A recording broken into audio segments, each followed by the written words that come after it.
স্বাগত 10 স্পোর্টস 267-তে খেলার খবর। একজন বড় মাপের খেলোয়াড় একটা দেশের ফুটবলীয় পরিমণ্ডল কিভাবে বদলে দিতে পারেন, সেটার জ্বলজ্বলে উদাহরণ হামজা চৌধুরী। হামজার আগমনে বাংলাদেশের ফুটবল যেন তার হারানো যৌবন ফিরে পেয়েছে। ফুটবল নিয়ে পুরো দেশেই নতুন করে উন্মাদনা তৈরি হয়েছে, যা বহুদিন দেখা যায়নি। হামজার দেখানো পথের আরও দুই প্রবাসী ফাহামিদুল ইসলাম, সুমিত সোমেরও বাংলাদেশের জার্সিতে অভিষেক হয়েছে।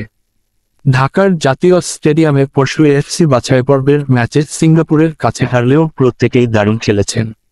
গতকাল সকালে হামজা ও সুমিত একই ফ্লাইটে ঢাকা ছেড়েছেন। হামজা গেছেন ইংল্যান্ডে, সুমিত কানাডায়।